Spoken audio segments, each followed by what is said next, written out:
Good morning, everybody, and welcome to the iconic episode 5 of Crazy About Gaming. That's right, I am here and you are here, and we're all here because we are crazy about gaming. I'm excited to get this show on the road. It's been a couple of weeks in the making, but I have an absolute dynamite guest this morning, one of the best you can find.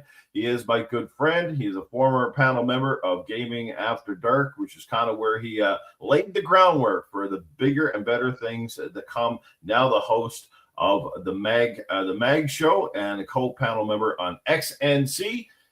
Some people go by the full name, the middle-aged game guy. We just kind of know him as the Mag. And here he is, the man, the myth, the legend in the flesh himself. Good morning, Let's go. Mr. Mag. Good morning. How you doing, bud? I am doing great, brother. Excellent. I can't complain. Obviously, for me, I've had a good week. You probably saw I got a new toy, and I'm super I did not. excited. You did not see I have a new toy? I did not see that. No. What did you get? What happened? I traded in my Kawasaki, and I got a new CF Moto 675 SS inline triple sports bike. Jeez. No, I had no idea. I didn't see it. Like sometimes, you know how feeds work sometimes. They just work on an algorithm, right? And then all of a sudden, I'm just like, okay, I'll see you for like 2 days, then you disappear for a month, and then you're back for like 3 days, and it's just this algorithm thing that just keeps throwing it. Like for example, Wilmy Hood, he does all those all the memes and all the whatever that he posts, and then all of a sudden I don't see his memes for like a month, and then they just kind of circle back in again once like the algorithm comes in. So yeah, pretty wild. I'm gonna check it out. Did you post pictures? Yeah. Oh yeah, man. Well, I got some new ones to post. But I refer to it as like right now it's in the garage, right? Like they delivered it this week. And it's kind of like, when you got that great game and somebody gives you a game, but it's kind of left for Christmas and you got to wait before you can play it because they're like, no, that's your Christmas gift. And you're like, fuck. Well, especially you too, where it's like a minus 1,000 degrees over there, right? So like so much more than we get over here. You got to wait even longer. Yeah, I'm so jealous of all of you guys south of the border, especially in the warmer climates like Arizona, California, those areas where you guys can pretty much ride your motorcycle all year round. Like, so jealous of that stuff. We could always move, That is true. We might have to eventually. Who knows? I don't know what's going on. The world's kind of going to heck in a handbasket here, but that's a topic for another day. Guys, this is also episode 5 this morning, and if you haven't been kind of following along, we're giving away this puppy. Shit, you can't really see it for the damn. Here you go. Giving this cool little portable console. We're going to do a draw for that at the end of the show. Now, if you've been in the chat the last 4 weeks, your name will be in the draw. If you've been here for all 4 previous episodes, you should be in there 4 different times, which will give you more chances to win. So, we're going to give one away at the end of the show. All right. Let's give a shout out to the chat first and foremost before we get going, because we have some amazing people. Mag, and I know that these shows basically are pointless if we don't have the support of great audience. And hopefully we'll get a few people rolling in from maybe some of your shows this morning as well. Maybe get a taste of the Newf Nukem. Well, and this is more of a sedated Newf Nukem, I guess. We're crazy about gaming, but fun show nonetheless. We have got this morning, first guy in the room, my good brother, the Game Complainers, a.k.a. Perry Draven Arrow's been hanging out with us this morning. Good to see you, brother. Yeah, Wicked Hat is in the building, which means Game Pass, man. It's lurking somewhere in the background. We've got D487 is here this morning. Chrissy Bakley is here, or Bakley, I think that's how you pronounce it. Talos Ray is in the building. What's going on, Talos? Haven't seen you online lately, but hopefully get a couple of games of Battlefield in with you. And we have got the Demon Dymo. What's going on, Demon? And we have got Arrow Nation TV. We got the Real and 8 in here. So we're off to a great start this morning. And D already taking shots at you there, Mag. Oh, yeah, I know. I already see it, okay? Listen, man, as an extremely famous person like myself, celebrity as it were, my time is very expensive. Okay. Newf has to pay my representation a lot of money for me to show up here. So I show up late. That is part of the deal. I need everything in my trailer. Okay. I need a case of beer, minimum a case of beer on ice at all times. I have to have the catering there. I need at least 3 trays of sushi, 4 girls, and all kinds of other stuff. And they all have to be there. So Newf had to make sure that all these things were lined up before I could even show up on set. And when I show up late on set, that's the way it goes, folks. Okay. as an extremely famous person like myself, like I said, an extreme celebrity. So you know how it goes. But either way, yeah, the Aero Nation's in the house. How you doing? Hey, brother, I'm just glad you're here. You're in one piece, and yeah, looking good, sounding good. That's the way it goes. Speaking Excellent. of D, he drops the first super chat of the morning. We'll get that one out of the way. That $10. Good morning, breakfast and Newf. Yes, That's my name. My name is Breakfast. You don't even say Mag. Good morning, breakfast and Newf. You look like a boiled egg. Yeah. Well, I definitely do. Yeah. Aero Nation TV Mag, the most famous pony in the world. There he is. I see Hey, a couple man. of maggots in the chat there. How you guys doing? Nothing wrong with ponies once in a while. Sony's been doing some things right, let me tell you. All right, been a crazy couple of weeks in gaming, that is for sure, with everything going on and lots of news. And, of course, the Phil Spencer retirement really making the rounds. Everybody has their speculation, but we're not really here to talk about that. It's been kind of done to death, and I just wish Phil all the best in his retirement. Hopefully he gets to play some more games, and we hope that the new successor here can He'll bring be fine. Xbox back to some sense of, its former self. I don't know. I don't expect a big course change, but there has to be something coming down the pipe one way or the other, and they definitely have to I think we all can agree, no matter where you are in this gaming world, especially if you're an Xbox fan, we can all kind of agree that they've kind of lost sight with the people that helped build the brand. And if your hardcore fan base is disgruntled, at the end of the day, it's going to cost you money, right? Because a lot of us are going elsewhere to buy our games or buying different platforms. And I can tell you that a lot of the people that I know have been spending a lot more money in the PlayStation ecosystem because they're not satisfied with what Xbox has been doing on that side. See how that works? Yeah, well, there's more to it even than that, as people will find out next generation, as we want to call it, like about a year and a half from now. Wait till they see the prices. And I did when I was doing MAGCast on Tuesday. I was talking about that, and I'm just like, oh yeah. Just wait, guys. Just wait, kids. Just wait till you see what the prices are out there. By the way, if my voice gets a little froggy sometimes, I'm still battling this thing. Okay, this virus is still in there. It's unreal. It just won't go away. But either way, yeah, wait till they find out that, like, for example, like the Magnus is going to cost upwards of like $1,800 Canadian. You're going to have even less people. Oh wow. At least on the console side of things, right? We're not talking about like access to the ecosystem, because really they don't care. What she said there about consoles and stuff is not really that she's full of crap or anything like that. She's not. She really isn't. She did say, but it's all corpo speak. Like, you read into it and you look at it, and like, I'm like, dude, I've been doing this long enough. I know what corpo speak is. And yeah, Demon, the Steam machine will look more like an option, but they did delay it also because of the price. So we shall. Xbox is not going to delay. I know that as a fact, because Amy Hood says you have one shot. You only get one shot. They got one shot to do it, and they said 2027 or you're not releasing one. And of course, they canceled the handheld, which is not coming back. That is another pipe dream. People think they're bringing the handheld back, and I'm like, no, they're not. So that, sorry to be that guy, but I'm going to be that guy. So Amy Hood said no to that. She said no to the handheld. Satya said no to the handheld. They said you have a chance to release a console, but it's 2027, and that's it, no matter the price. That's your one shot. Other than that, that's going to be an access point for about, they internally project less than 10 million consoles next generation for Xbox. Now, the reason why is going to be the price is going to be number one. And then what they are going to do is, she also mentioned it as well. Sharma also mentioned it. It's going to be about accessibility. She says, oh, well, we're going to reach the gamers. Literally the same words that Phil Spencer used. Right. So before Sarah Bond started there, when he was talking about reaching all gamers and all that kind of stuff. Right. So they're going to have access points. For example, cloud.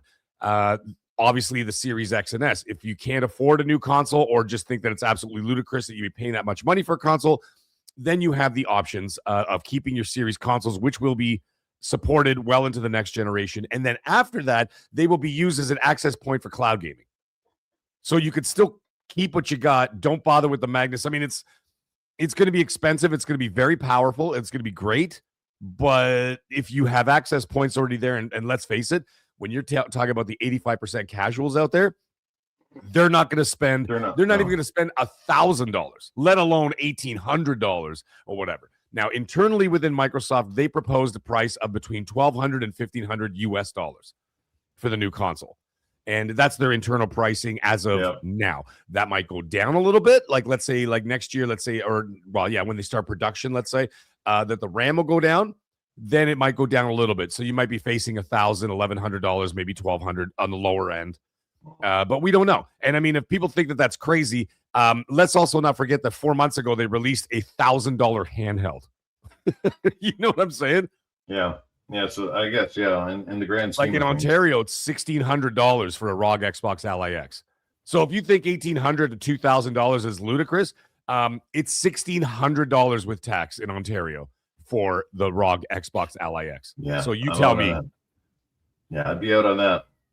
What's going on? Tell us, Stevie Mac. What's going on? Our brother Frank is in the building. What's going on, guys? I got Lady Gamers here with us as well. All right. So, like I said, we can talk about this all morning, but of course, yeah. Show along. We're going to start first of all, real quick. We'll get the upcoming releases out of the way. Obviously, February ending with a bang. Resident Evil 9 Requiem, which we're going to talk about in a minute. But I'm going to share the screen with you here. Just give me a sec here. Sure. We'll pull this up here. All right. All right, let's take a look at the new and upcoming games, DLC, etc., coming to PCs and consoles and stuff like that. So big expansion if you're still into it. Can't believe this game is still around and kicking. The World of Warcraft Midnight. I know Jez Corden, who was a guest here on episode 3, super excited about that. Marathon, the Server Slam is out right now. We might talk about that briefly if anybody has played it, because so far the reception has not been good, and I'm not really surprised. Metal Hunter for the PC, 100 Candy Cats. That sounds like a game they made for me. Scott Pilgrim EX looks like a DLC or something. I'm not sure. Legacy of Kane Defiance. I know a few people are looking forward to that. A remaster coming to the Switch, PlayStation 5 and stuff.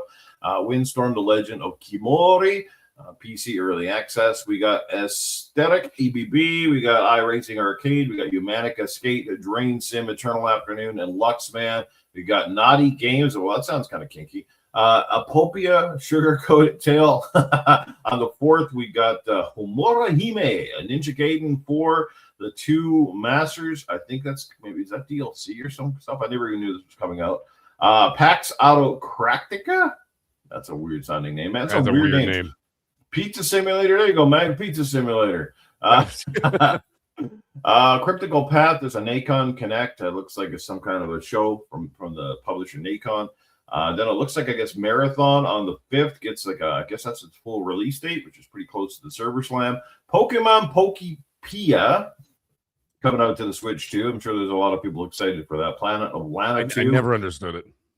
No, I never got into those games. Slay the Spire 2 for the PC Early Access. Never Grave the Witch. We got Displaced, Coffee Talk Tokyo Docked, Back to the Dawn, Switch 2, Poker Night, the inventory with the characters there that look like they come straight out of what the heck was that game? Fortnite? No, not Fortnite. It was that one that was Team Fortress. Team Fortress, yeah. Team Fortress, yeah. I'm looking at the picture, and I'm like, those look like the Team Fortress guys, yeah. Yeah. We got Muckle. What is this? The week that everybody makes a game no one can pronounce? Like, geez, you're dead on arrival. Hey, Mom, go get me that weird game with the Pokemon. Yeah. You know, Machine Mind Rager. That sounds good. That sounds like me when I'm driving my car. Chromlech. Oh, Sushi Cat. There you go. Another game. Tower Defense. Yeah. We're almost done here. Mech Fortress, Vampire Therapist, Portrait of a Torn, Ratcheteer DX, Age of Barbarian Chronicles, Citadelvium. Like, what the hell? Citadelvium. The Walking Trade.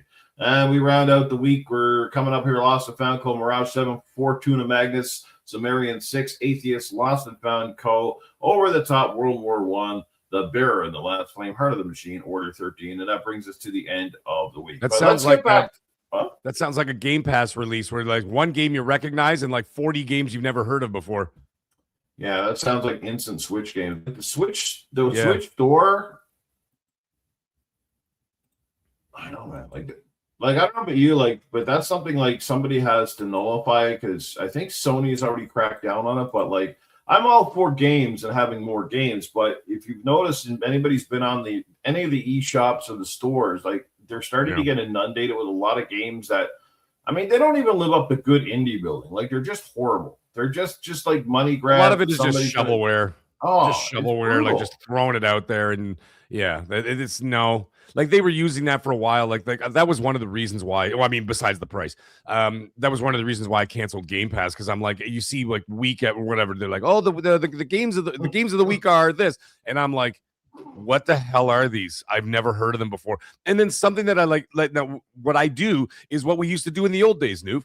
Remember when you used to like look at the box and you look at the back, and your decision for that playing that game was, what do the pictures show me? Right? And so you would make the decision based on the picture on the back of the box. So I do the same with those tiles when I had Game Pass, and I'm staring at them. I'm like, well, that might be fun. And then I download it. Then I'm like, well, let me check this out. That looks actually pretty cool. Download it. And then they're all crap. They're all just garbage. It's like, yeah, okay. Like Windex Simulator or something. I'm like, are you kidding? And then they started jacking the price. And then the good games that they put in there were games that I already bought anyway. So I'm like, we're done. So everybody's doing these simulator style games, and some of them are just so stupid. It's like pizza simulator. Like, my God, like just make a pizza in real life. You could do that right now. Go to your kitchen and go make a pizza. Go get a job at Domino's. I don't know. Like you could do all of what's these things. Next? You know, making Ice Cube Simulator. Yeah, Ice Cube Simulator. You're like pouring it in a little tray. Make sure you don't spill any. You have to like do it with the controller. So like like this, you have to hold it like this. So Mag, up here in Canada, there's so many stupid Canadians that need the recipe for that. You know that? Yeah. Actually, funny enough, I had a beer in the snow yesterday, and the temperature plummeted so hard that when I went back to that beer like 50 minutes later, it was half frozen. And I'm like, whoops. Yeah, we got like a flash freeze came through. Yeah. And it's brutal now. You can't even go outside, but whatever. Yeah, last week I wore my shorts to work, and this week I need to put on a snowsuit again. Well, you know what I mean? Like, what the heck? Heck? That is March and April in a nutshell for Canadians. It's basically like, okay, honey, what season are we in today? Because literally every day is a different season. We're gonna go through from now until May. We're gonna go through winter, summer, spring, and fall, all in 7 weeks. That is exactly what's gonna happen. Yeah. And he's not kidding, guys. If you're not familiar with Canada, and certainly, it's bad in his neck of the woods. And out here in Alberta, like literally last week, almost all the snow had melted. The sidewalks and the streets were practically dry. And by the next day, you're out there shoveling snow that's up to your knees. And the funniest part for us Canadians who watch this stuff south of the border, Mag, and you probably feel the same, is when you get snow in a lot of places in the States, it's like a state of emergency. Oh, they have to like call the army. And we're just like, dude, that's another day in Canada. We go to work in that shit, and nothing stops up here. They're down there in New York. They got people shoveling the actual streets. yeah. They have to call in like the U.S. Army Reserve to like shovel Texas. It's kind of funny. I enjoy it. Because, it's kind of funny. Sorry, guys. I mean, I know it's different when you're not used to it, but it's still, to us Canadians, we're just kind of like, wow, you guys really get in the panic when you see some snow. We're up here, man. That's a average day for us. You know what's funny though? On the East Coast of the U.S., they get more snow than we do. Like if you go to like, for example, it's devastating emergency. Like if you go to like Boston, Chicago, and so they get like 6 feet of snow. Like it's insane. Like they get these monster snowfalls. There you go. Look at that. Wicked and I had 3 feet of snow drop on Monday. Yeah. So like the East Coast of the U.S. gets pounded with snow. And then, of course, you got the other places like Wisconsin and stuff like that. They get hammered with snow, too. So, like, they're used to it. But it's funnier when it's like South Carolina or Texas or, like you know what I mean? Like, places that don't get it. Like, those are funny. I like those. No, there's if Talos is correct, there's a game that everybody needs to get on right now. They got a game you play as a bum, and they got a fart game on PlayStation Store. Yeah. Well, that doesn't surprise me. I'm actually surprised it's not on Game Pass. Yeah, game ass. There you go. F the snow. Yes, we're with that. F the snow. Yeah. All right. Yes, spring. You need to come. I got that motorcycle. I need to get riding, and I didn't ride much last year, so this year I need to pick that. Got to make it up. We got to make up for last time. Speaking of making things up, a company that has been on an absolute tear over the last few years, a company See, this is what I say about turning things around. You know, everybody seems to think when a company is on a downward spiral, they can't change course. I disagree. Capcom is the perfect example of that. And I say Capcom is doing that simply because at some point they stopped just making games for the sake of, oh, let's put something out and slap our name on it. They went back to the drawing board and they started making games for their fan base, the people that help build their brand.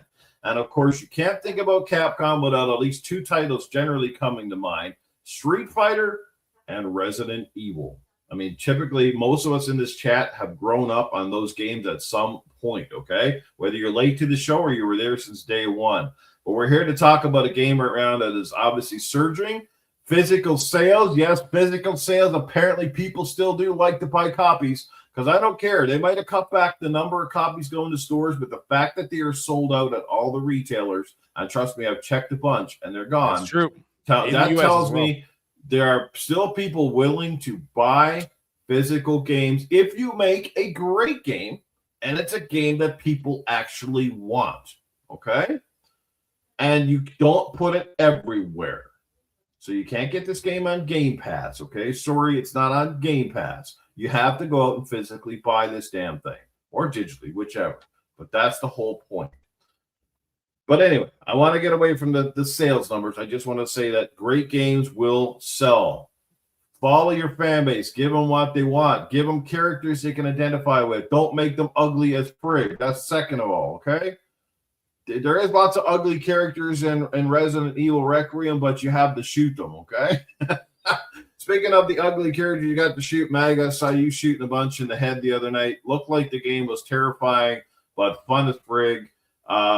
Just give us a rundown on what your impression is of Resident Evil 9 Requiem. That old hag, man, she looks like she's just giving you a run. Yeah, I would. I put about 8 hours into the game now, and I've gone back and forth, I think, twice with each character. But clearly, the focus of the game is Grace. It's not Leon.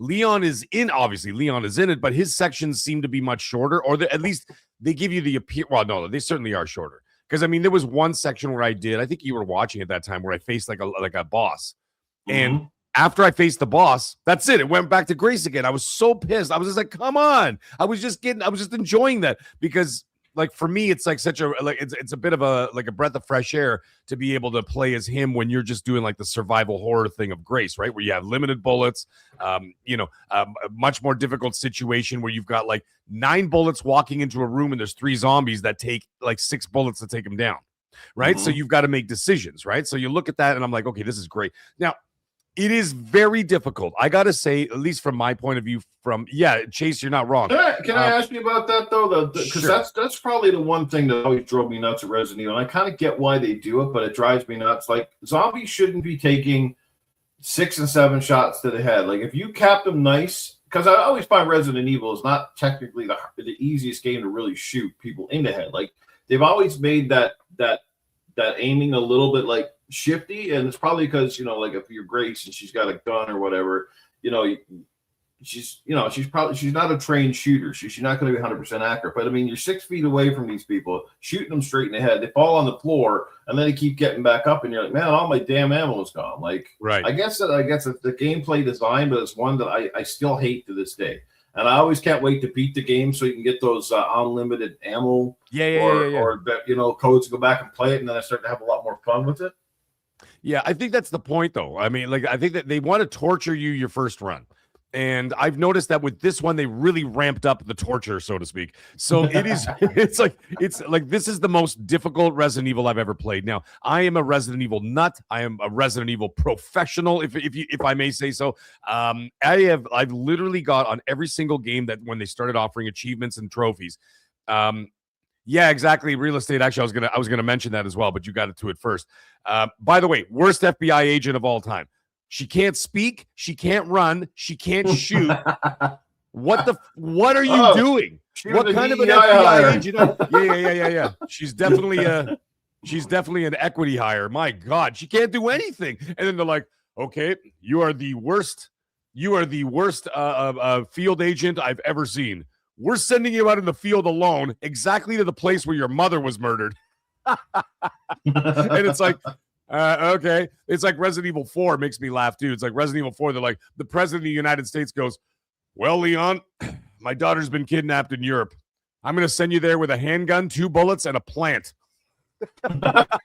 it's like, are you kidding me? But anyways, back to the game. What they do is they want to torture you on your first run. And when they torture you on your first run, it's great because like it is great. It is not like a glutton for punishment thing. What it is that they're preparing you for learning every square inch of the game.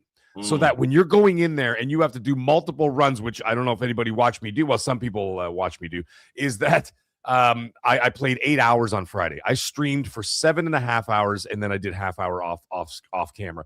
And I played it, and like there were areas where I just died over and over and over again because it's so bloody hard.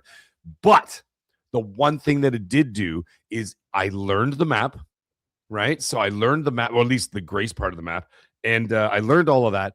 And then I started coming up with strategies because just like you said, Newf, some of these zombies take like 6 bullets to take down. So what you do is you walk in that room. You're like, all right, there's 3 zombies in the, like for example, there's an area in the second floor where it's like a lounge and a bar area, like a piano lounge. And there's like some girl walking around singing, which is really creepy, by the way. And so you got like this girl walking around. She's like singing, which is weird. And then there's 2 other zombies there, like look like businessmen in suits and all that. And then you're like, okay, I got 6 bullets here, or maybe you even have 15 bullets. So you'll be able to take down 2 out of the 3. But if you alert that third one, you're done. So you got to run. So you got to figure it out. So you're going to be like, okay, what am I going to do here? You got broken bottles. Throw one over there. Go over here. You know, do this. Sneak behind the bar so they can't see you. Unlock the safe. Do this and that or whatever. Make a run for it. Whatever. And that's the kind of thing where, like I said, and you're absolutely right. What it does is it makes you look forward to the second run, because when you do the second run, they're like, okay, you finished the game. Here's your reward. You get an unlimited handgun, right? So now you can go back and you could do a run with an unlimited handgun, which makes it infinitely more fun and easier because now you can stand 10 feet back and just rail on these guys, right? Yeah. And you can just take them out, do the game, learn even more of the game, finish the game again. And they're like, okay, well, do a run without using any health packs or whatever, right? Yeah. Well, as soon as you do that, you unlock a special gun. So now you've got like some ridiculous, I don't know, grenade launcher or something like that. So now you can play with that. Now you could do another run where they're like, okay, do another run without opening up the chest, like the item chest. You do that, you get unlimited ammo with a machine gun and a bazooka or whatever. And then you could just go in there and just wreak havoc. And that's where you could just like then you could just do multiple runs and have fun with it. Like, for example, as I was saying before, I like to call myself a Resident Evil professional. When they started releasing achievements and trophies on the Xbox side, I have 1,000 out of 1,000 on every single Resident Evil. And then then I went back and literally rebought them just in the last, like this generation, the PS5 generation. I went back and bought every single Resident Evil game on the PS5 and got all the platinums. So, so I have the platinums on all those too. And now obviously I will be working on the platinum for Requiem. The only one I did not get was Resident Evil 6, but the game is atrocious. That harkens back to what you were saying about Capcom has really stepped it up. Well, they were literally on the verge of bankruptcy in 2016. So it's 2015 actually. And they needed to land. Okay, they needed to stick the landing with Resident Evil 7, which they did. I still think Resident Evil 7, in my opinion, is the best Resident Evil ever made. This one is absolutely incredible. The only thing I don't like about it so far is Grace is too bloody slow. Like, even her running is like the slowest running I've ever seen in my entire life. You know what I mean? And so it's really, that's the only thing I don't like about it. I was going to ask you about your favorite Resident Evil. Basically, you just told me. 7. I'm going to shout out to the chat here real quick. We'll catch up. We got a lot of new faces in here, which is amazing, guys. RWK is here this morning. What's going on, brother? Good to see you, man. Aero Nation TV. Stevie Mac hanging out with us in the building, but I think he's gone off now to play some Resident Evil. We got the real Nate hanging out with us this morning. Good to see you. Chase Arkansas, or Chase Jones, my good buddy and friend. Good to see you here, man. He thinks the chemistry between you and I, man, is awesome. Well, I couldn't agree with you more, man. Like I said, we had it right from day one on Gaming After Dark. And don't worry, There will be a special gaming up after dark coming up in the near future. We just, between me, Mag, and Titan, we just got to work out a time. But like I said, we like to do the one-off show every once in a while. We got Storm Shadow XR is in the building. We got Lady Games in here as well. King Styles 7B. What's going on? Good morning and welcome to the show. I hope you're enjoying it so far.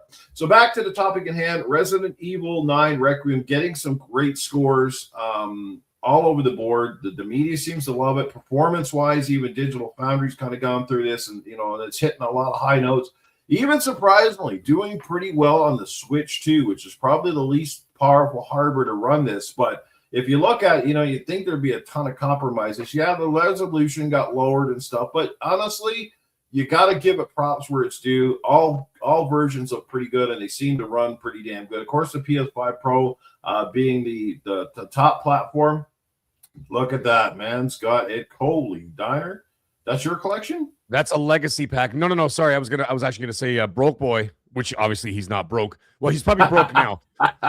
He's got the controller too. Look at that. Yeah, he sent me this picture. I tried to buy this Newf, but it was sold out at GameStop, and it was sold out at Best Buy.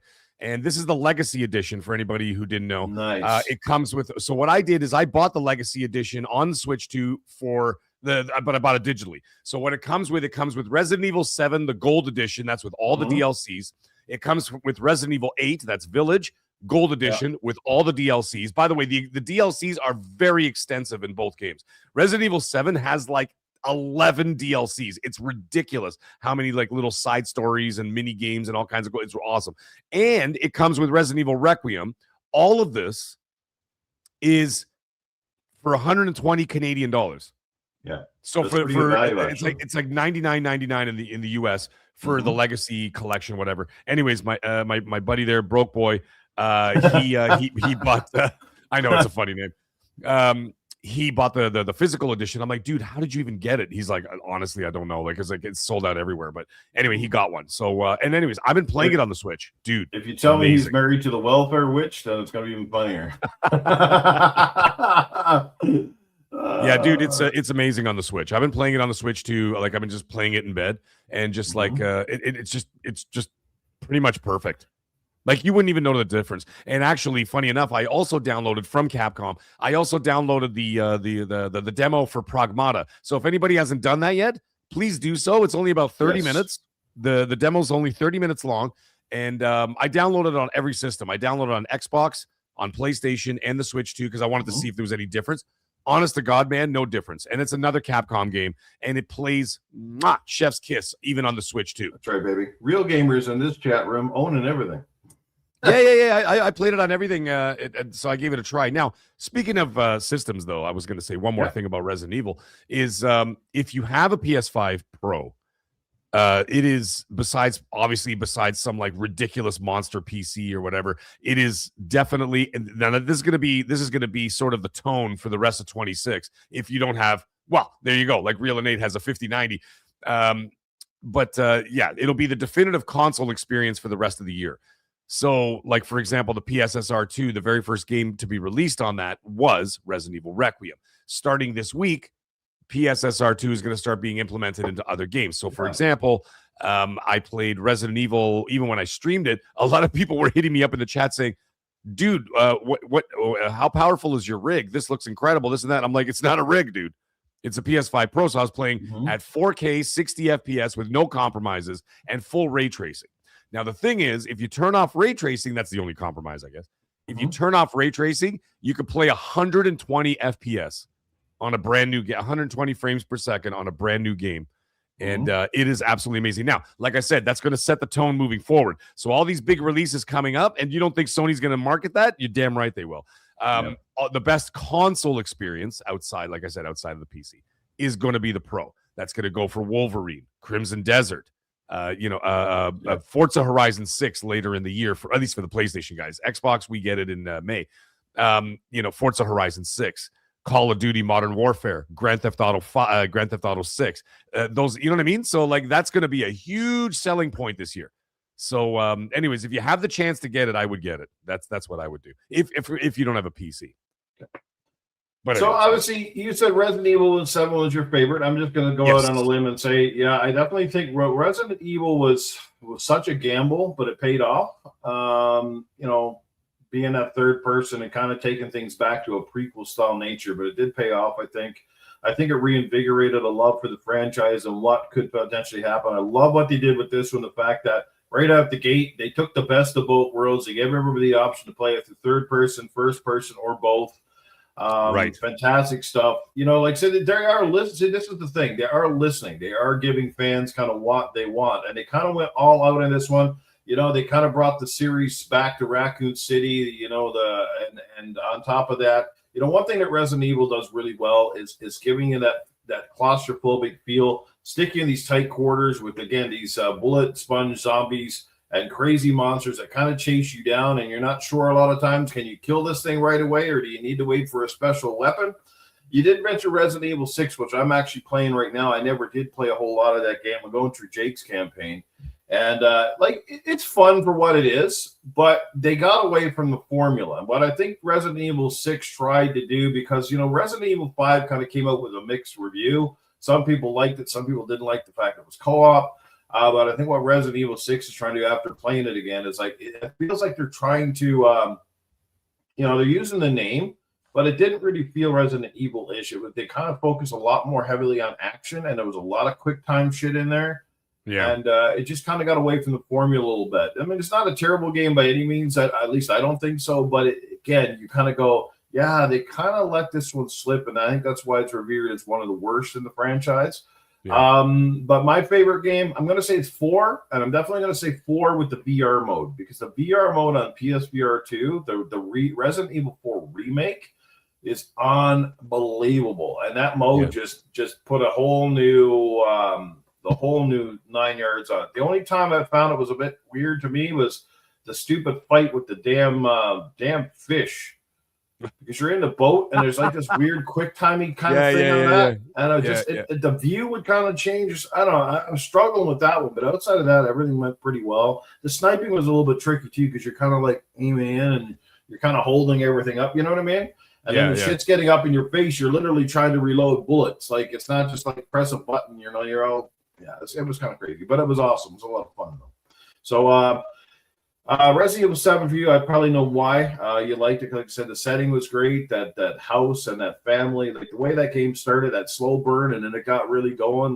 Great build up. But I want to ask you, Mag, what would you say is the most underrated then kind of horror franchise? I mean, Silent Hill gets a lot of love. Dead Space was pretty good years ago. Is there anything else that you think you played that hasn't got a lot of love that probably deserves it? There's 2 of them that come to mind, actually, if you think about it, or if I think about it. Callisto Protocol, and a lot of people kind of slept on that game, and it was around the time that Dead Space remake came out. Now, the funny thing is, after playing Callisto Protocol, I actually thought that Callisto Protocol was a better game. Now, some people think I'm crazy. That's fine. I mean, everybody has opinions. But I found it to be very action-oriented. I found it to be a little bit frustrating, the Dead Space remake. And I'm playing Callisto Protocol, and it was much more like in-your-face kind of horror, where it was like up close and personal. Like, you had to take a dude out with a steel pipe, kind of like you know, Silent Hill style. But it was just like, it was right there. And I thought it was an incredible game. Kraftwerk makes really good games. And, of course, Kraftwerk are the same guys who also have that crazy game coming out, by the way, with the giant chicken that's coming out like whatever, a couple of years. So I really enjoy their stuff. The other one that I think is amazing is Chronos. If anybody played Chronos, that came out in the fall of 2025, Chronos is amazing. It is a mix, funny enough, it is a mix of Dead Space and Callisto Protocol. So it's a combination of the 2 games, and I loved it. So I streamed the whole game on my channel. I played it from start to credits. You know, start all the way till end credits. I played the whole game on the channel, and it was awesome.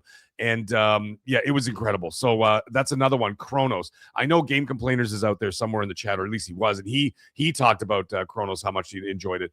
Hey, look at that. A lot of love in the chat for Chronos. I'm looking at it right now. Storm Shadow said he got the platinum on it. Real Innate, Chronos is dope. Yeah, it's good. Yeah. So, like, Chronos is a really good game, and I believe you can get it on sale pretty much anytime, whatever, right? Oh, you're there.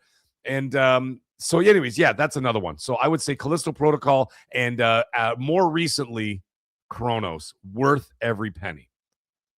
I know, Axeman, I'm crazy. For me, I'd have to say the Evil Within series was pretty amazing. Yeah, yes, that was also another good one. I enjoyed the second one. That was Tango, right? Tango. That was Tango Softworks.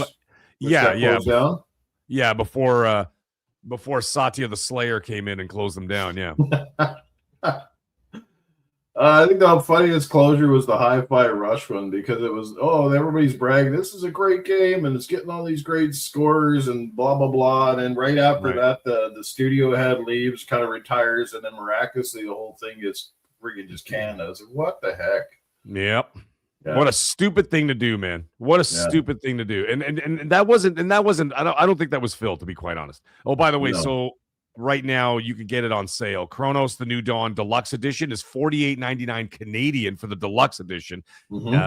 Yeah, so I mean that's like that, and that's on Xbox. Sorry, excuse me.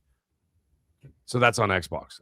PlayStation won't show you what I pay, like what if it's on sale right now, because once you purchased it, it won't show you the sale price anymore. I never understood that. So like I can't tell how many, like I can't tell like when there's a sale on. I'm like, just out of curiosity, it says you already own this product. So it won't give you like the sale price. But anyways, whatever. Yeah. So like you get the studio, you talk about like, well, it was, like I said, it wasn't Phil's decision. That wasn't his decision. He was forced to fire them.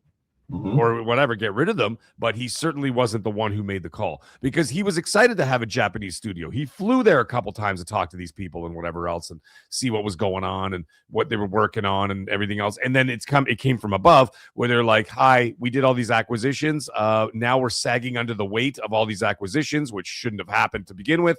And which, you know what, I'm the first one to say I was all for the acquisition until I realized my own stupidity.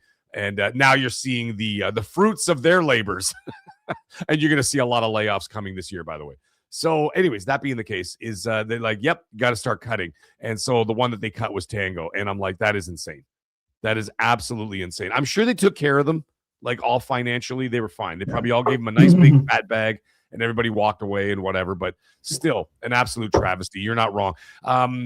Evil Within 2 was a little bit looser than the first one. I found that the Evil Within 1 was more Resident Evil, like Silent Hill style, because it was from the creator of Resident Evil, specifically Resident Evil 4, if I'm not mistaken. And as a result of that, that played like that one. The second one played a little more fast and loose. So it was a little bit more of like an open world kind of vibe, but still incredibly enjoyable. I ended up playing that on Game Pass, funny enough, and really enjoyed that game too. So yeah, you're right. Great games. Yeah, I got killed for a third. In the options menu on the number 2 game, you were able to give yourself the unlimited ammo. That's all I didn't need to change the difficulty. Just give me the ammo, and I had a blast with it. Just went up exponentially. Yeah.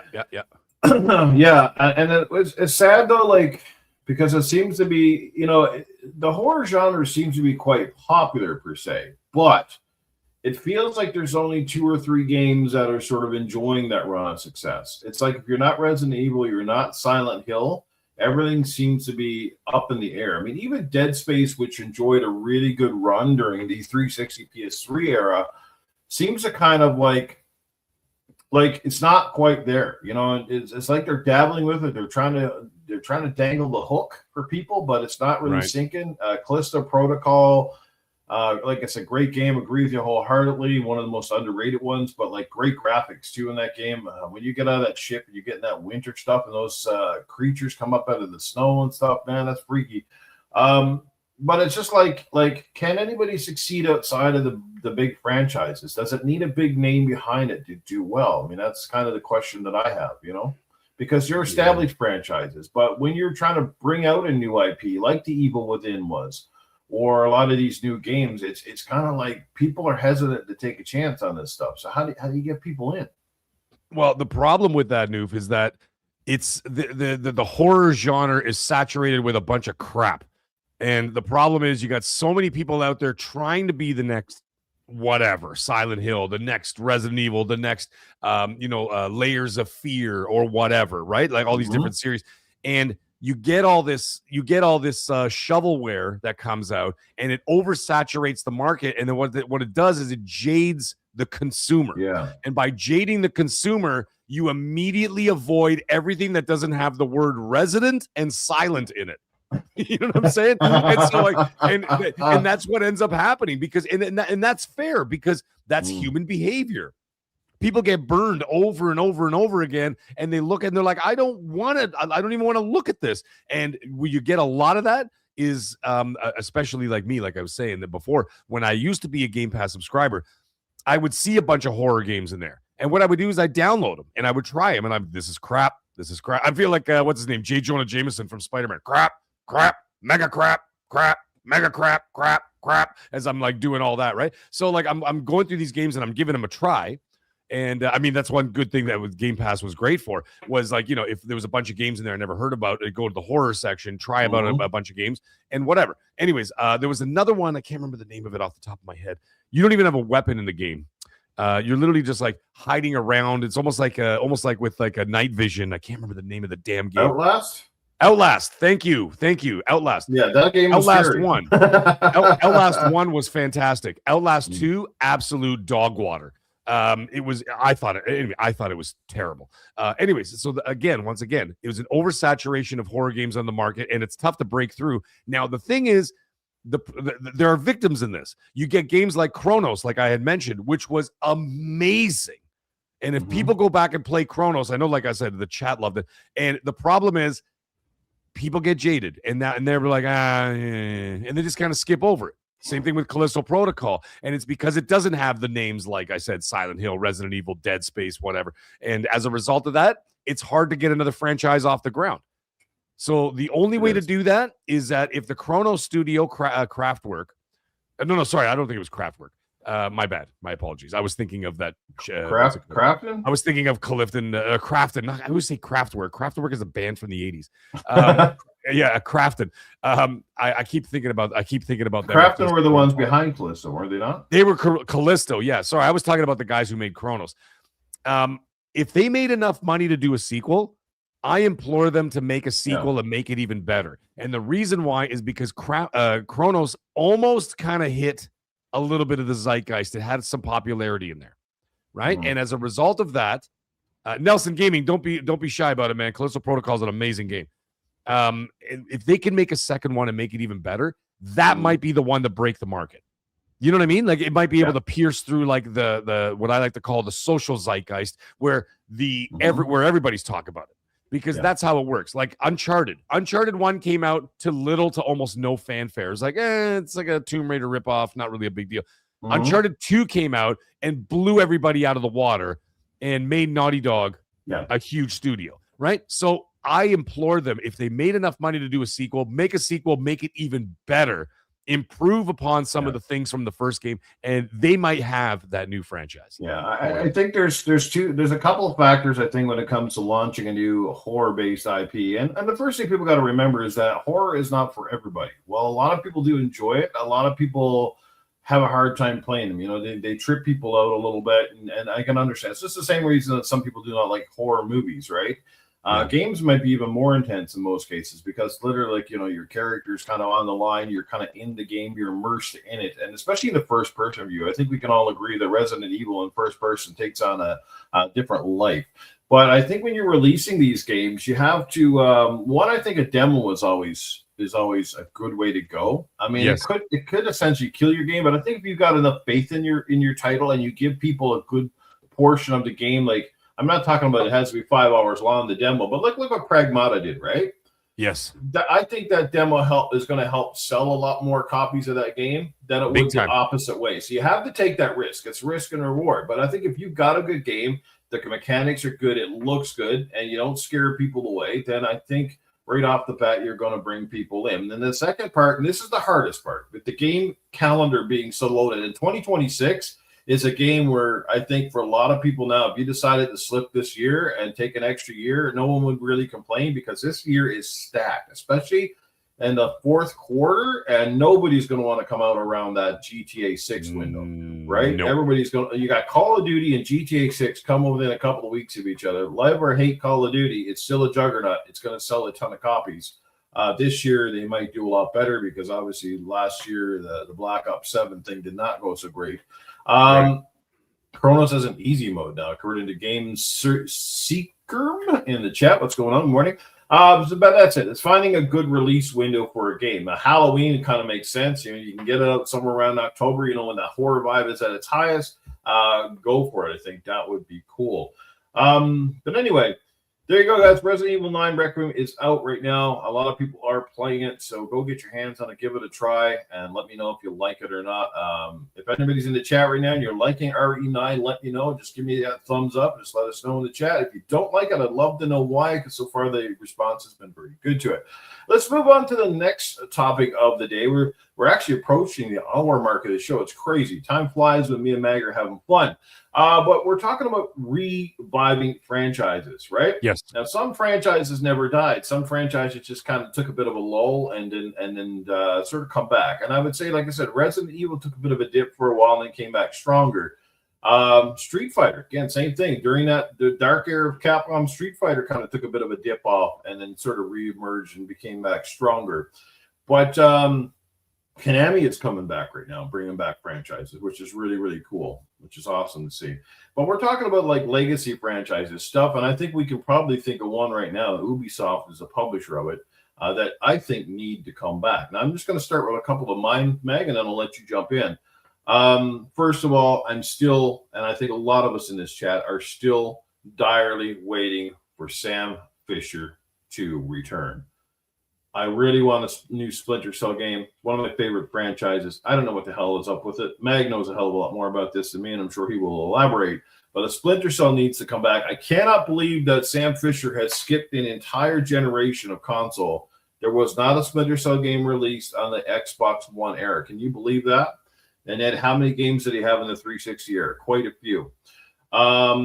A game coming back to the Chaos Theory form would be amazing. Even a remake of Chaos Theory I would love to see. Like, they did that game from the ground up. And the second game, it's a platformer. It's a lovable character. Many of us all know and love him. It was actually one of the claim to fames on the N64 and then reached new heights on the original Xbox. I am talking about Conquer. And the reason Conquer, because Conquer just lends itself perfectly. Now, I know in today's landscape with everybody getting offended by everything, but you know what I say about getting offended? F the offended anymore. I'm tired of it. I'm tired. I don't know about the rest of you guys in life, but I'm tired of walking around eggshells. People need to get over this crap and get on with living life. Comedy is about making people laugh, and sometimes it's at the expense of other people, and that's fine. Just go have a laugh. You know what I mean? I don't want to get too political up in here, but I'm so sick of how, like, this cancel culture and everything now, and, oh, you do something, and you can't do this, and you can't do that. No, let's bring sexy back to game characters, first and foremost. The Asian developers do it well, and guess what? Their games sell a lot better. I'm sorry. Nobody likes playing as ugly people, okay? If we want to look at ugly people, just go hang out in Walmart for an hour, okay? So let's play some games where people look appeasing. That doesn't mean everybody's got to look great, but my God, man. Like, you know what I mean? So anyway, you know what happens when you're offended? Nothing. Yeah.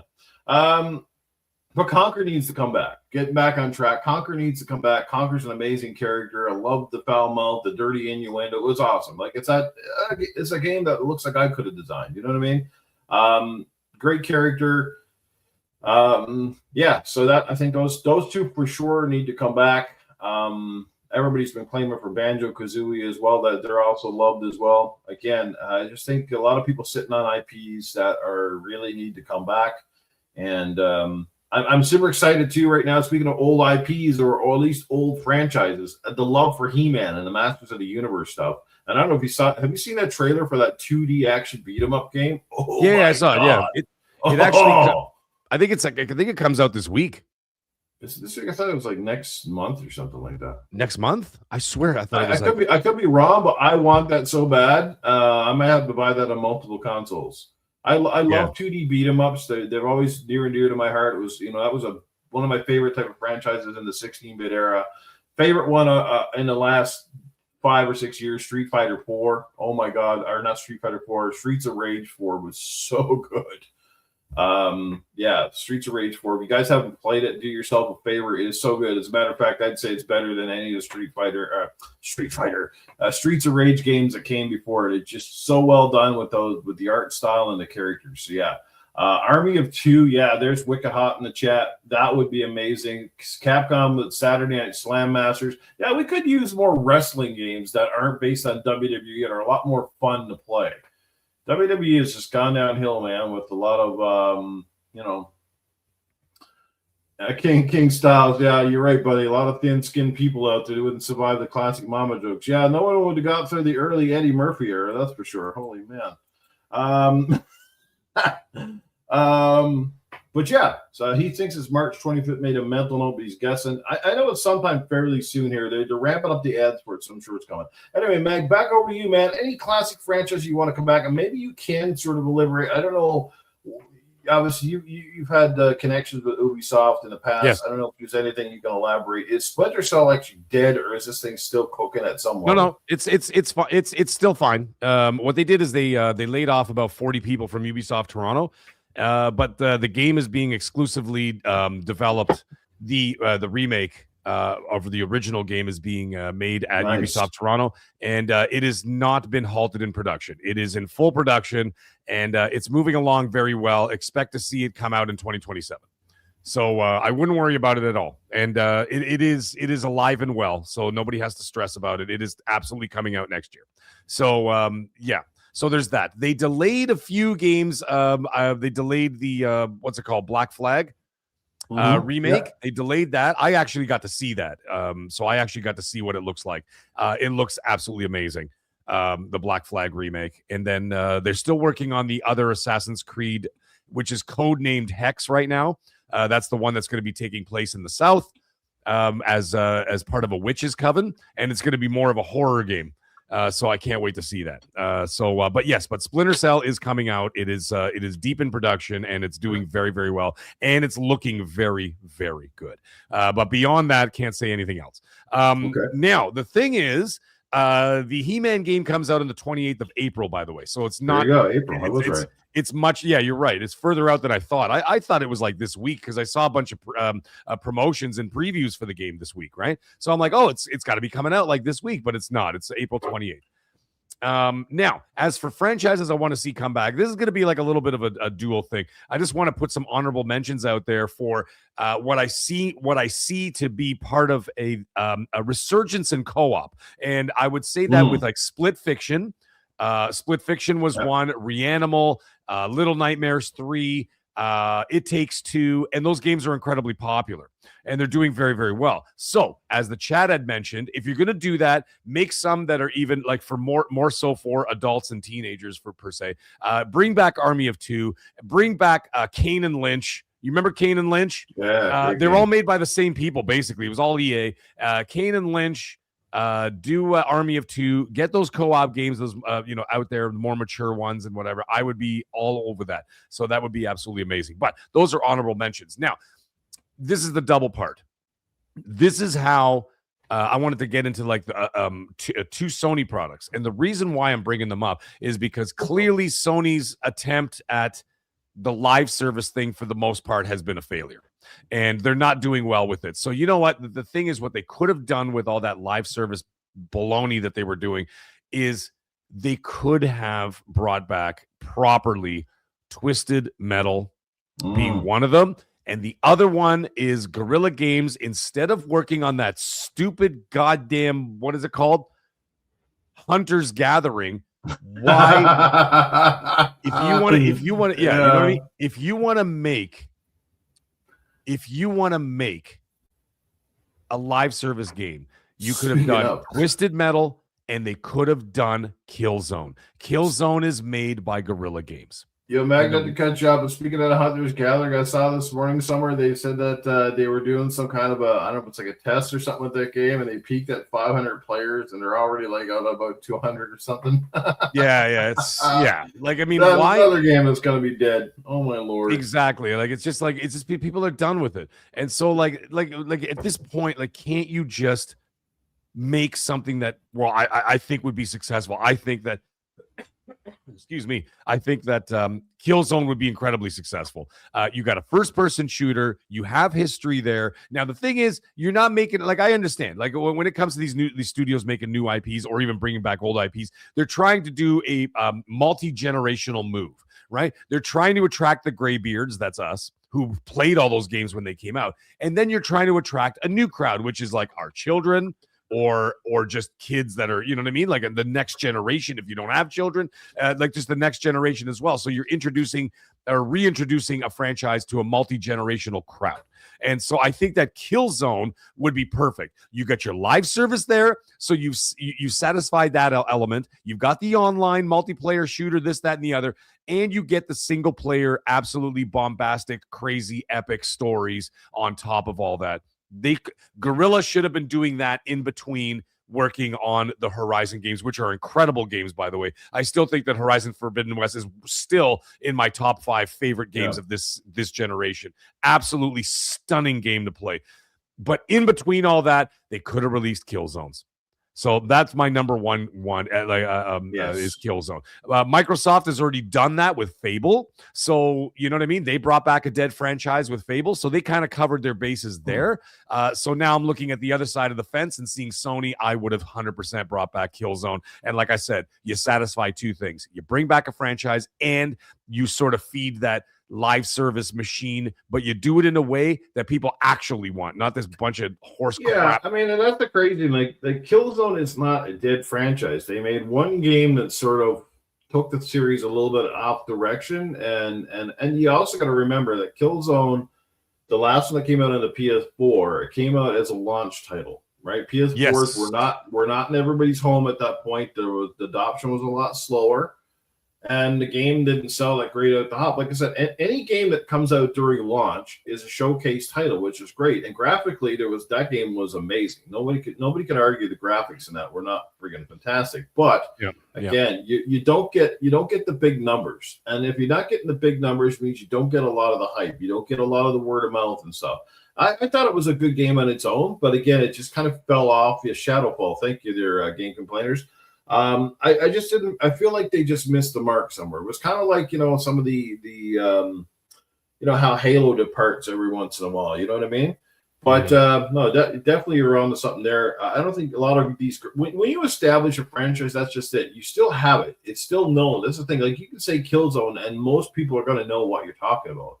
It's not like you say Killzone, everybody goes, "What game is that?" Like the only one our generation, right? Well, that's why I'm saying like you make a multi-generational release, because then my kids can be introduced to something new.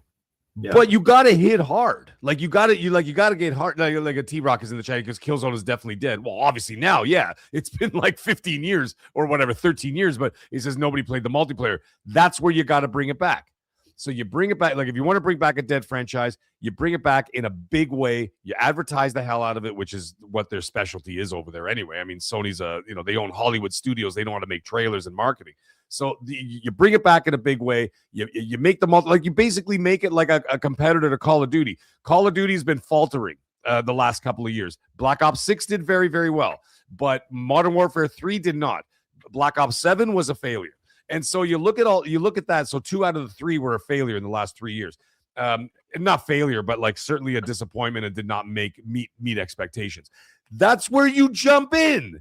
Yeah. You jump in with an alternative and look at how good. Okay, look at Titanfall. Look at the Titanfall series. Mm-hmm. Titanfall was coming in there and filling the void for a lot of people who were kind of, Call of Duty'd out, or they were a little fatigued with it or whatever, right? Battlefield wasn't doing so hot in those days. Call of Duty was just cranking out the sausage factory, just game after game after game. And so like, that's where you get somebody fresh come in and just say, hey, look what we got. You know what I mean? Halo had the right idea. I got to say, Halo Infinite had the right idea. Problem with Halo is they did not give any post-launch support for like almost a whole year. Then all of a sudden, after everybody walked away from the game, they're like, oh, by the way, we got all this and this and this and this. And then they started throwing all that stuff. And I'm like, bro, it's like a year too late. Like no one's playing it anymore. Yeah. You missed the boat. And when you brought all the cool stuff into Halo Infinite multiplayer, it was too late. You should have launched with all that stuff and you would have had a massive success. But the thing is, it was so bare bones, the same 3 maps over and over and over. People got tired of it after 3 weeks. And then after the first month, Halo was gone. It was dead. And so like you got to launch hot. If you don't launch hot with a ton of content, you're not going to keep people in there. Strike when the iron is hot. Again, Yes. that's again a great. That's also, like I said, like Killzone right now. I think the one how you bring back Killzone is you bring the original trilogy, at least do the original trilogy, remake them, especially number one, because a lot of people missed out on number one because it came out on the original PS2, and then by the PS3, you had Killzone. You had Killzone. Was it Killzone 2 was on the PS2, right? Killzone 1 and 2. Killzone 3 was on the PS3.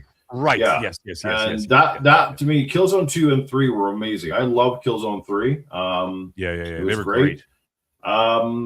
Yeah, so I think they should redo the trilogy. They should remake those, especially the first game, because it's like the Uncharted scenario, right? A lot of people missed out on the first game, kind of got into it by the second. The third game was building up the train, was getting things rolling, and then there was a gap, and then they bring out Shadowfall, and it kind of missed the mark and got a little bit weird, that sort of thing. So yeah, I definitely think there's room for that franchise for sure. I mean, like it's like Guerrilla, very talented studio. But I'm not sure what the heck they're doing now with this Hunters Gathering. Yeah, like why? Like why even green like that? Like, I mean, if I'm running Sony, if I'm running Sony Interactive, and they come to me because they have to come to me, right? They got to get approval, and they're like, yeah, okay, listen, we got a live service thing we want to do on the side while we're working on, Horizon 3 or whatever, and they're like, we have this idea, and then I would be right there and be like, bro, it's like you guys made Killzone. What are you talking about? Why are we doing this, this Hunters Gathering game or whatever? And, like, what are we doing this for? No, I would be like, go work on Killzone, remake the first one, get Blue Point, who you just closed down. Right. Get Blue Point to remake Killzone, 1, and make it in the style of 2 and 3. Right. And then you do that. And then what you do from there is, then you have the studio while Blue Point is making the remake. You have Guerrilla working on a Killzone that you can release in between Horizon games. Oh, don't make any sense there, Mag. Don't talk sensible stuff here. No kidding. And these guys get paid 7 figures. These guys get paid 7 figures and have no idea what they're doing.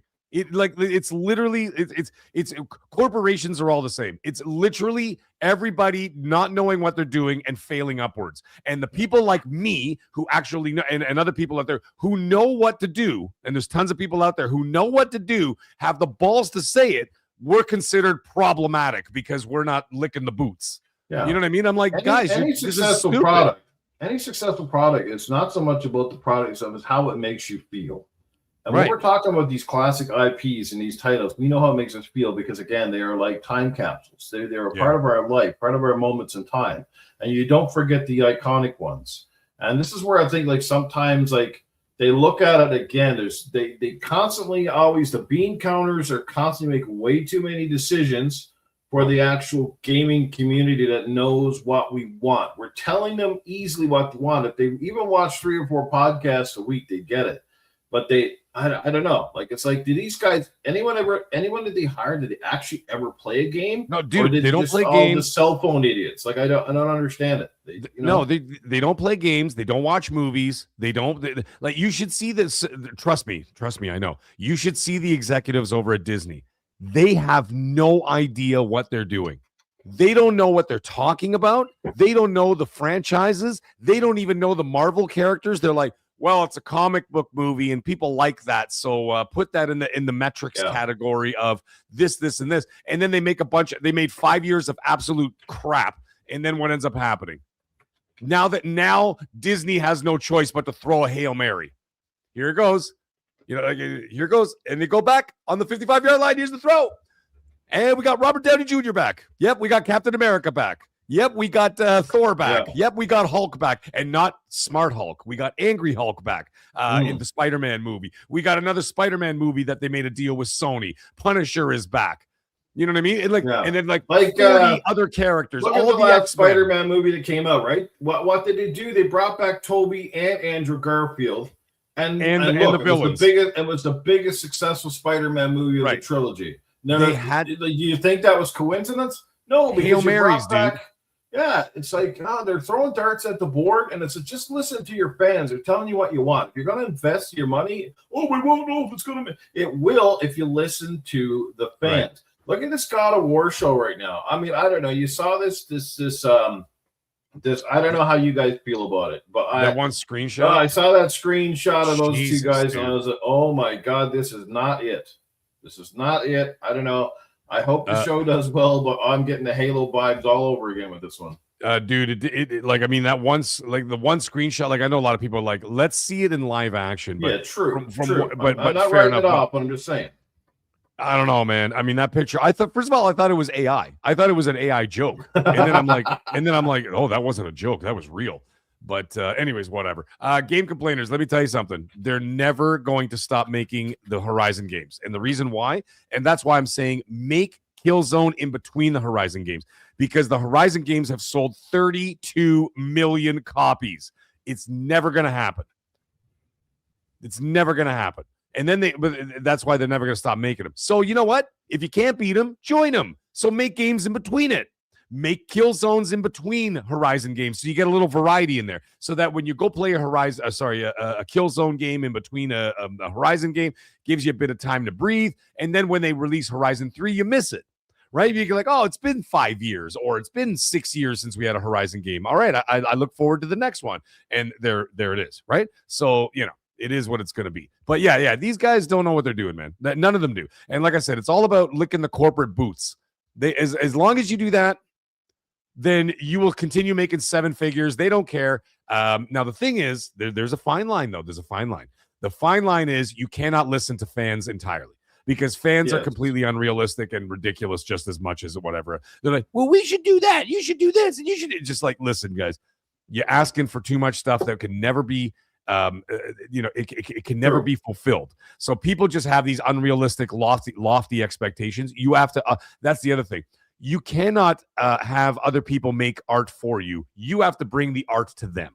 So that's the kind of thing. Like when you go to, a museum, they don't hand you a paintbrush, right? And a palette and go paint the paintings in there, whatever you like, whatever makes you happy. No. You go in there to see what someone else did, right? So they have to present the art to you, and you have to give it to them and say, this is my thing. Either come look at it or don't. The problem is that, and it is happening more, it's more prevalent in the video game industry now, but it's been happening in Hollywood for the last 10 years, is they're following trends and metrics because corporations are running those, no longer artists. And as a result of that, the video game industry is doing the same. Now everybody's trying to chase the Fortnite bag. Everybody's trying to chase the Roblox bag and everything else, right? And as a result of that, they're failing. And why? Is because you're trying to follow a metric, not and that. Now the thing is, you're not supposed to follow anything. Make your art, make it really well, and give it to the people. Don't tell people, don't get people to tell you what to do. Do it yourself and make it, but send it out there. But the problem is with these companies is that they're chasing something that is dead. And the problem is, by the time you make your stupid game, it's going to take you 5 years to make it and hundreds of millions of dollars, that by the time your stupid game comes out, the trend died 4 years ago. Yeah. You know what I'm saying? Like, you cannot predict a trend. It doesn't work that way. No. So therefore, make your own goddamn thing. And if it's good, people will come to it.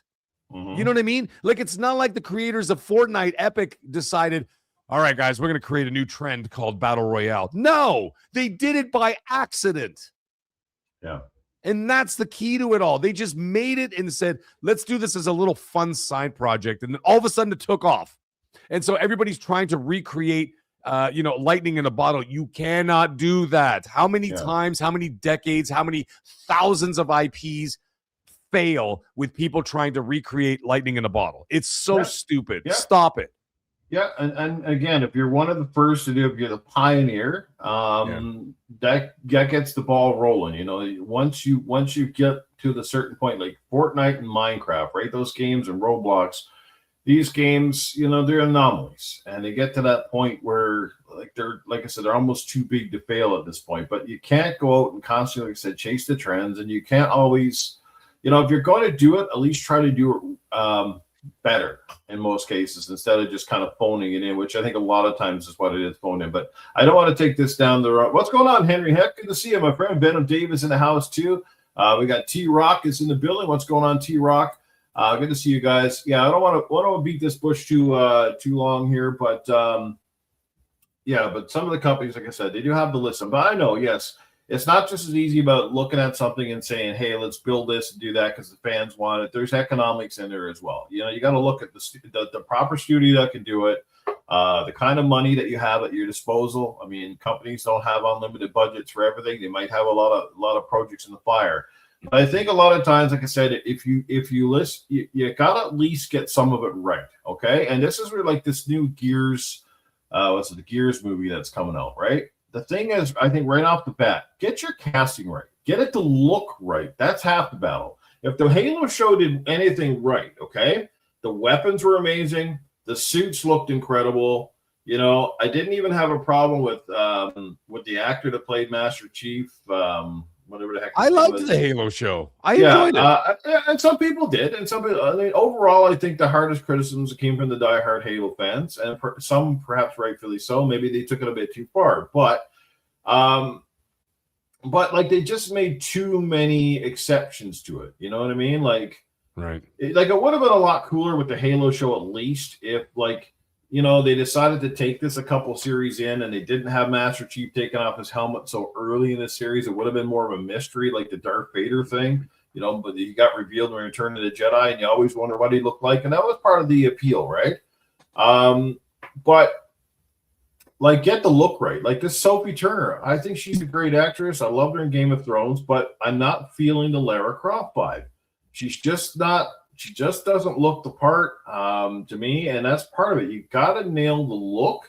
And again, this is where I think, and just me personally, The Last of Us. I think it's still a good TV show, but come on, like, you could have cast. There's 5 billion actresses out there that could have played Ellie, and you get Mrs. Potato Head, right?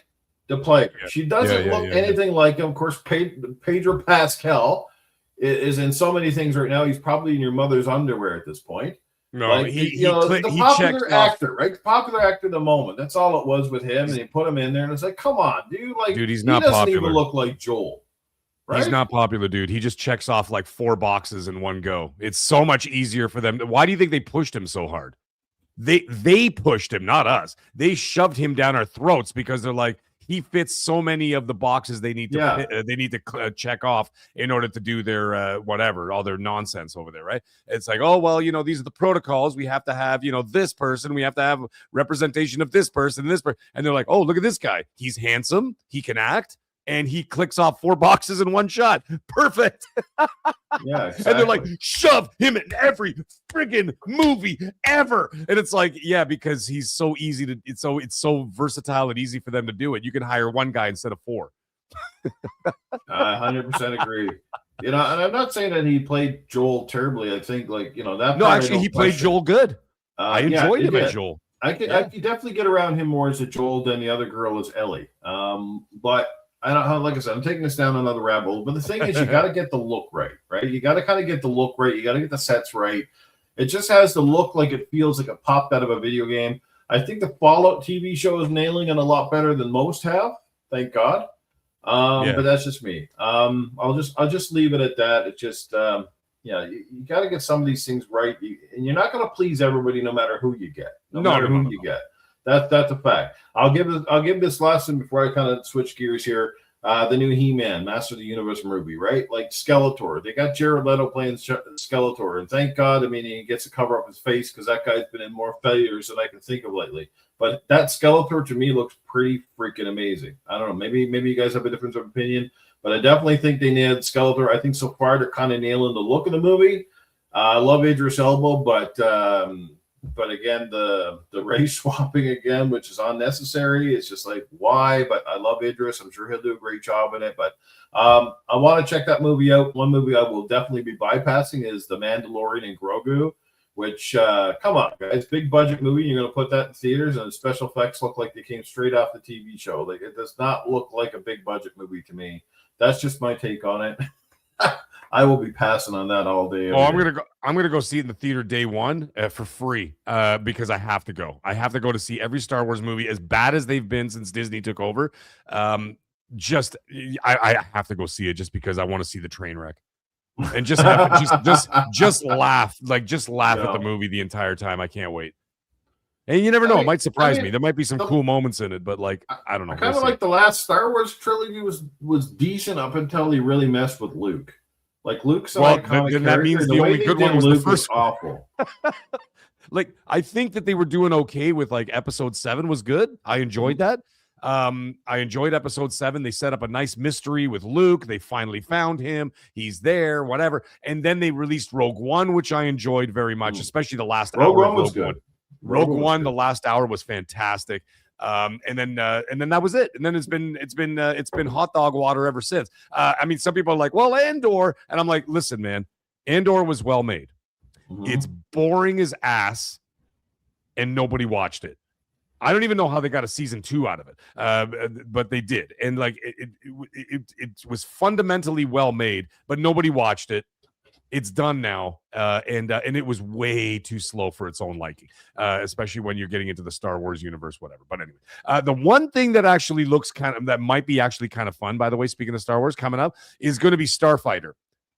Starfighter comes out next year in 2027, and from what I've heard from people who've worked on the film, said it's actually sounds like it's going to be a lot of fun. The Starfighter movie. Do you know the one I'm talking about? It's got the Starfighter. Yeah, it's called Starfighter. It's called Star Wars Starfighter. I think it's what it's called. Well, I can't say I have. No. Yeah, 2027 film. Who's in it? Ryan Gosling is in it. Okay. And apparently, like I said, some people that I know who've worked on it said it's actually good. It actually, like, it seems like it's hard to tell when you're like filming something, because when you film something, I don't know if anybody's been on a Hollywood set, it makes no sense because they film everything out of order. So, like, you know, Al Pacino walks into the onto the set. He says 8 words and then goes back to like sitting down, and then he'll do like 15 words from another scene that has nothing to do. Like, it's not like you're sitting there and watching them act out a scene. It doesn't work that way in Hollywood. So it's like when you record an album, like you're sitting in there in the booth and then you go bam, bam, bam, and then that's it for the song. Then they move on to song number 7 and whatever else, and they just piece it all together. It's a big mess. But anyways, the point is, apparently Starfighter sounds like it's going to be a lot of fun. Good. Well, like I said, I'm all for a revival. We'll see what happens down the road. We're going to get ready to close the show. We've already been a little bit over time. As you know, this show, we generally want to go about 60 minutes. But I got the Mag here this morning, guys. He's my good friend. We are He's friends. An amazing guy. That's the beauty of this. I love the fact that I actually know this guy now. I'm not saying I know him, as good as I know, any of my friends growing up. We've met a few times, though. We've had an absolute blast. We get along really good. And the last time I was out at Niagara Falls, man, we had an absolute dynamite time. Oh, dude, that was his cousin. The doctor was there as well, and we just had an absolute hoot. That was amazing. It's one of my favorite things now is when I get to Niagara and seeing Mag and his beautiful wife, and obviously the doctors. So we'll never know when that's going to happen again, but we'll see. Only time will tell. But we're going to get ready to wrap the show. We are going to give away this little beauty portable right now. We're going to find someone by using the Wheel of Winning. And let's get to it, shall we? So somebody's going to be a happy camper today. Let's bring this one up here and let's find out who it's going to be. All right, I'm going to read down the list of names. Now, you had to be here the last 4 weeks. You do not count if you're just showing up for today's episode, unfortunately. But I'm going to read out the list of names because I hope I didn't miss any. Draven Arrow, Lady Games, 1980, Talus Ray, The Game Complainers, You Wicked Hot, My Name is Captain Ketch, Joe Dunmore, Fazah, 9286, Dark Zone, Stevie Mac, 2377, The Legendary Yobi, Sathius, Spider-Man, 3566, Axeman, Pink Piggles, Draven Arrow, RPG 88, D487, Venge, VB, It's Just Henry Hack. We got, okay, I think I'm listing, because these names are in there. There's the list. Yeah, so a lot of them have been here. Some people have been here for all 4 episodes, but there you go. We got a great list of people. I'm pretty sure I've got everybody. Just checking into the chat here real quick. All right, here we go. Perry says if you win, spin it again. Fair enough, Perry. It'll be interesting to see who gets it. So here we go. Without any further ado, let's spin the Wheel of Winning. All right, here we go, everybody. Let's find. There's a lot of names on that board because, again, some of you have been here for 4 weeks, which means you have 4 names up there. Let's see who it's going to land on. Oh! Dave! Venom Dave. There you go. And I saw Venom Dave in the chat today. Venom Dave it is. Venom Dave, congratulations. You have won the game console, the R36S. It has over 20,000 games, and I can tell you, I checked a few of them out to test this machine through, and they run perfectly, especially the 8-bit, 16-bit stuff. It's amazing. And yes, they have a lot of the games by the big N, like the popular stuff. A lot of these consoles sometimes don't. They have the Japanese stuff, you name it. There's even a little bit of Dreamcast. There's actually, I think it's about 100 and something N64 games on there. Some of them run good. Some of them run kind of like dog shit. Yeah. So congrats, Venom Dave. Venom, I think you follow me on X.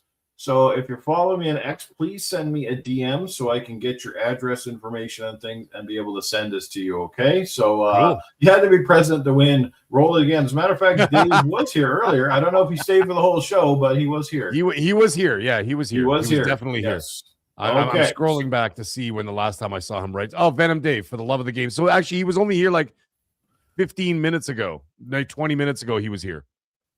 He was here at one point, yeah. So either which way, Venom Dave is our winner. Congratulations to Venom Dave. I'm sure he will enjoy it, and if not, I'm sure he can find someone that will. We're going to do a lot more giveaways on this channel in the coming months. Hopefully, this channel continues to grow a little bit, and again, with your support and growth, obviously comes revenue, and that revenue goes back into things like giveaways and so on and so forth. So, Mag knows all about that good stuff. Mag, welcome to, like I said, the money club now. I mean, I know none of us do it for the money, but we can't. None of us are going to sit here and lie. I mean, I certainly can't sit here and lie and say, you know what, when you start getting a little bit of an income coming in from a channel, it's actually not a bad thing. It's kind of cool, and it allows you to do stuff like get better microphones or cameras. That's what I've been doing. All the upgrades. Yeah, I can see you've got a great Shure microphone there right now, and I love your setup in the background, with the nostalgia and the arcade cabinets. And you've been doing really good, man. And I'm really proud of you for that. So thank you. But we're going to get ready to close the show, guys. We've had a great conversation today. So obviously, Mag, a lot of guys know where to find you already, but just give them a quick refresher so they can catch up what you coming down the pipe. Yeah, man. So, you guys can find me at the MAGG Show, of course. I will, I'll put a link in there in just a moment. But either way, yeah, you can find me at the MAGG Show. That's my channel, of course. You can also find me on Monday nights on XNC with Colt Eastwood, scumbag extraordinaire, by the way. Just like to point that out. And so we do that. And then Tuesday nights is MAGCast. And then, of course, I release videos and shorts like throughout the week, all that kind of stuff. And then on Fridays, I do Friday Night Live, where I play a game, and I play it for most of the night, like usually about 3 or 4 hour stream, that kind of thing. So I do a whole bunch of those. So yeah, man, lots going on, lots happening. And I just I just keep going. I'm just gonna keep going and going and going, because I actually I'm not kidding, and I said it before. I want to do this full time. I want to do this full time. I want this to be my job until I'm dead, I guess. You know what I mean? So I want to continue to do that, and I will. So that's what I'm doing this. I'm doing this for. I do it for the. He's gonna be like 90 years old, sitting in his chair with his robe on, his Shang Tsung beard, and I'm doing the giveaways. Well, dude, that's the beauty. The beauty is that you can do this for much longer than actually doing what I did for a career. You know what I mean? For the most part, because I can't do what I'm doing forever. And that's going to be a problem later on. You know what I'm saying? It gets to a point where I'm like, listen, man, it's already a young man's game, and I'm already having, enough issues as it is. Why even bother? Yeah. You know what I mean? So why even bother? I can't do this for very, very much. I don't mean YouTube. I mean doing my actual career. So that's a whole other thing, right? So yeah. So, I want to do this full time, and I love it. So, like I said, I'm live 3 days a week. I do videos. I do on top of that, the videos are getting a lot more noticed. Shall we say? I broke some channel records last week, and and then of course I do shorts as well. TikTok is not taking off at all. That's just whatever. I don't really care. I just do that. I just TikTok is so crowded unless you kind of can hit something properly. You know what I mean? Yeah, and I mean, like, I've released like 25, 30 videos, and I've gained literally 0 new followers. So I'm just like, whatever, man. It is what it is. I just put, you know what I do, to be quite honest? I take my YouTube shorts and I just paste them over there to, to TikTok. I mean, it's the same thing, right? So thank you, Storm Shadow. Appreciate you, buddy. So yeah, just having fun, doing my thing, and really enjoying it. But I'm making a run at it, dude. Like I'm not taking this lightly. And like you said before, like no, any money I can that definitely comes tell in, that you're focused and all in, and I love it, man. It definitely shows, and you've been a busy man, and I'm glad you could take time out of your day, like I said, to be here with me on this one. We got another super chat coming in from D487. He draws $10. He says, "Do we get another giveaway next month?" Unfortunately, D, I don't have any giveaways planned for a little while, but I'm sure there will be something cool in the future. I wish I had a copy of Resident Evil 9 to give away. That would have been awesome. But in the meantime, we got a birthday shout out to my good buddy, the Game Complainers, who is also another good friend of mine. Somebody I can't wait to meet in the near future. Perry, happy birthday, buddy. I didn't realize it was your birthday today, but happy birthday. Have a great one. You and the wife, Pink Piggles, and you guys are awesome guys. Storm Shadow, he says, yeah, I'm a Noider fan. Yeah, sometimes I kind of wish I wasn't, but it could be worse, I guess. Trust me, it could be worse. Being from Toronto, it could be a lot worse. Okay, could be worse. Yeah. So hey, at least the Blue Jays got to the World Series, and the Raptors. The Blue Jays are going to win this year. Got a championship. In the last couple of years, so that's good. It's just the struggling Leafs, man. They continue to fall. Yep.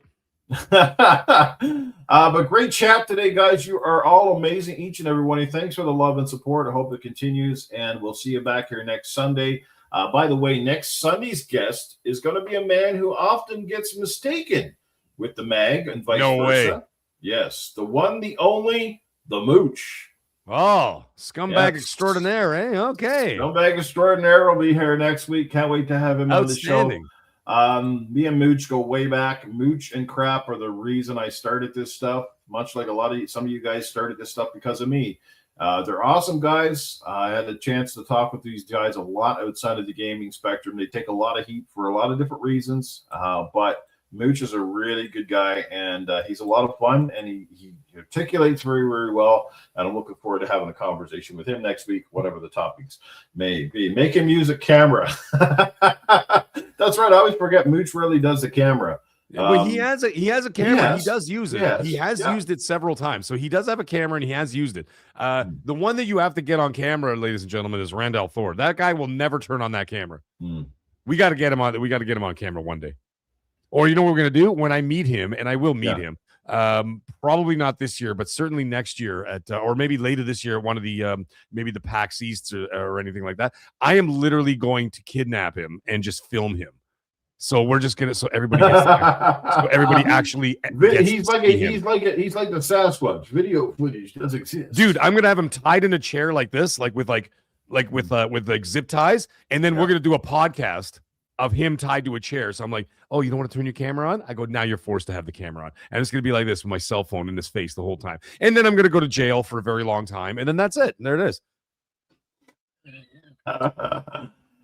Mag's contact listings are in the description on this video. So guys, if you missed it in the chat earlier, again, you can check out his channel and his social media stuff. I do have the links in the description down below. But we are going to wrap up the show. It's been an absolute dynamite and a blast. Thank you again, middle-aged game guy, for being here. Hey, no worries, dynamite man. is awesome. Lots of love for you here, brother, and you're welcome back here anytime. And again, I will keep you tight and posted. Hopefully at some point in time in the future, we're going to get a little gaming after dark going for all you guys. I know we definitely still love that show, and it's near and dear to a lot of people. So anyway, we're going to end the stream. To everybody in the chat, you guys are amazing. We'll see you next Sunday. Until then, take care and game on.